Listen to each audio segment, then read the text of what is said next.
বিশ্ব ক্রিকেটে বাংলাদেশের বর্তমান অবস্থা এবং ভবিষ্যৎ চিন্তা করে বিসিবিকে সিদ্ধান্ত নেওয়া উচিত, এই কথাটা বলতেছেন বাংলাদেশের সাবেক ক্রিকেটার তামিম ইকবাল খান।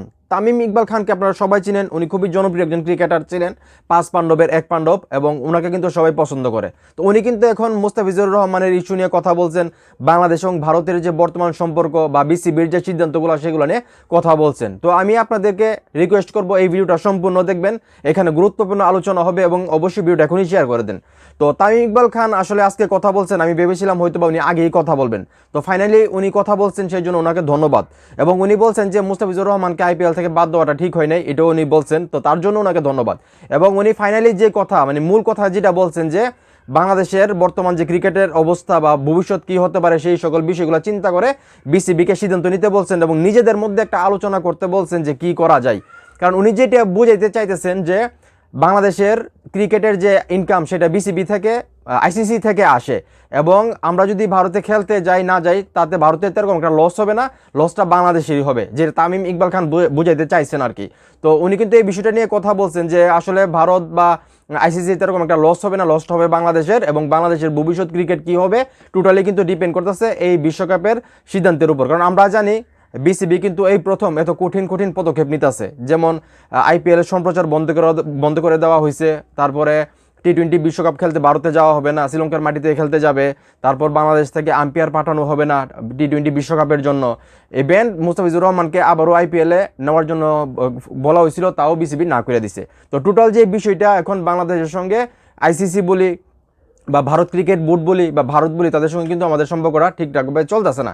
তো এই বিষয়টা নিয়ে আসলে ইঙ্গিত করছেন তামিম ইকবাল খান যে আমাদের ভবিষ্যৎ ক্রিকেটটা কি হবে, আমাদের ইনকামটা যেহেতু ক্রিকেটের আইসিসি থেকে আসে, তো আমাদের কি করা উচিত, বিসিবির আসলে চিন্তা ভাবনা করে পদক্ষেপ নেওয়া উচিত। ঠিক আছে, তামিম ইকবাল ভাই যা বলছে সঠিক বলছে, ঠিক বলছে। তো আমার কথা যেটা, আইসিসি বা ভারত ক্রিকেট বোর্ড যেটা বাংলাদেশের মুস্তাফিজের সঙ্গে করছে বা এতদিন ধরে তারা যা করে আসতেছে, সেই জায়গা থেকে আসলে বোর্ডের কি করা উচিত ছিল। যেখানে তামিম ইকবাল ভাই বলতেছে যে চিন্তা ভাবনা করে সিদ্ধান্ত নেওয়ার কথা, সেইখানে আমি বলবো মুস্তাফিজুর রহমানকে আইপিএল থেকে যেভাবে নিরাপত্তার ইস্যু দেখিয়ে বা কিছু উগ্রবাদী সংগঠন বলছে, মানে আইপিএল থেকে মুস্তাফিজকে রিলিজ করে দেওয়ার জন্য, তো রিলিজ করে দেওয়া হলো। কলকাতা নাইট রাইডার্সের সঙ্গে শাহরুখ খানকে উগ্রবাদী মানে দেশদ্রোহী বলা হইতেছে, কেন উনি মুস্তাফিজুর রহমানকে দলে নিছে। যে টোটাল বিষয়টা কিন্তু শুধু মুস্তাফিজের ইস্যু না, এখানে কিন্তু বাংলাদেশের ইস্যু, মানে বাংলাদেশকে টোটালি অপমান করা হয়েছে। মানে মুস্তাফিজুর রহমানকে আইপিএল থেকে বাদ দেওয়া, এটা কিন্তু বাংলাদেশকে অসম্মান করা হয়েছে। এখন তামিম ইকবাল ভাইকে আমি প্রশ্ন করতে চাই, এই যে বাংলাদেশকে অসম্মান করা হইলো মুস্তাফিজুর রহমানকে আইপিএল থেকে বের করে দিয়ে, তো এখন কি আসলে বাংলাদেশের ক্রিকেট বোর্ডের উচিত কি ছিল?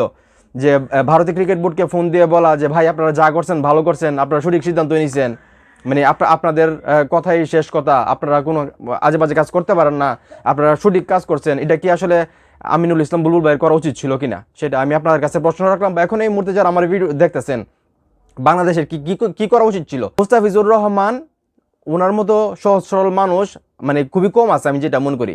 ওনাকে আসলে কিছু উগ্রবাদী সংগঠন বা কিছু উগ্রবাদী মানুষের ভয়ে ভারতের মতো একটা দেশ, এত বড় দেশ, তারা নিরাপত্তা দিতে পারে নাই, কলকাতা থেকে মুস্তাফিজুর রহমানকে আসলে আউট করে দিয়েছে। তো সেই জায়গা থেকে বাংলাদেশ প্রতিবাদ করতেছে, ক্রিকেট বোর্ড প্রতিবাদ করতেছে, বাংলাদেশের মানুষ প্রতিবাদ করতেছে। সেইখানে আমাদের তামিম ভাই বলতেছে যে ভবিষ্যতের কথা চিন্তা করতে, বর্তমানের কথা চিন্তা করতে।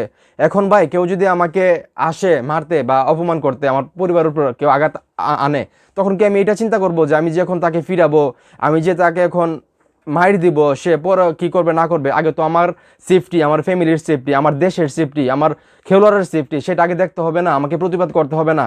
আমার কি বলা উচিত ছিল যে ভাই আপনার মুস্তাফিজকে বাদ দিয়েছেন, ভালো করছেন, অনেক ভালো কাজ করছেন ভাই, আপনারা একদম লিগ্যাল আছেন ভাই, আমাদের কি ফাইট করা উচিত না? আমরা দেশ ছোট হইতে পারি, হয়তো আমরা আইসিসির সঙ্গে পারবো না, হয়তো আমরা ভারত ক্রিকেট বোর্ডের সঙ্গে পারবো না, কিন্তু আমাদের কি এতটুকু ক্ষমতা নাই আমাদের একজন খেলোয়াড়কে এইভাবে অপমান করবে, আমাদের দেশকে অপমান করবে? আমাদের কি মাথা উঁচু করে কথা বলার আমাদের কি সাহস নাই, আমাদের কি শক্তি নাই? আমরা কি শুধু ইনকামের কথা চিন্তা করলেই চলবে? মানে আমি জানি না তামিম ইকবাল ভাই কী চিন্তা করে বলছেন, কিন্তু ওনার কথাগুলা যা শুনলাম তাতে এরকমই মনে হয়েছে যে বিসিবি যে সিদ্ধান্তগুলো নিতেছে সেগুলো হয়তো বা সঠিক মনে হইতেছে না বাংলাদেশের ক্রিকেটের কথা চিন্তা করে। এখন বাংলাদেশকে অসম্মান করলেও যদি মানে সেটা মেনে নিতে হয় ভাই, এই ধরনের ক্রিকেট বা এই ধরনের অন্য কোনো কাজ করে কী লাভ, আমি আসলে যাই না। তো এখন এই মুহূর্তে যারা আমার এই ভিডিও দেখতেছেন, এই যে আমি এতগুলা বকবক করলাম, কথা বললাম, আমি যেটা বললাম যে আসলে তামিম ভাই বলতেছে বাংলাদেশের ক্রিকেটের ভবিষ্যৎ বর্তমান সবগুলো চিন্তা করে সিদ্ধান্ত নেওয়ার জন্য, এখন কি আসলে বাংলাদেশকে কেউ গালি দিবে, বাংলাদেশকে কেউ অসম্মান করবে, তখন কি আমরা চিন্তা করবো এটা যে ভবিষ্যৎ কি হবে না কি হবে? তো যাই হোক ভাই, অনেক বকবক করছি, আমার কথাগুলো আপনারা বুঝতে পারছেন কিনা আমি জানি না।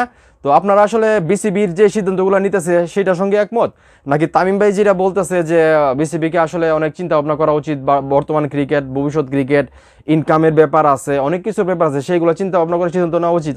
আপনাদের কি মনে হয়? সেই চিন্তার ভারটা আমি আপনাদের উপর রাখলাম, আপনারা কমেন্ট করে জানান এবং ভিডিওটা অবশ্যই শেয়ার করবেন।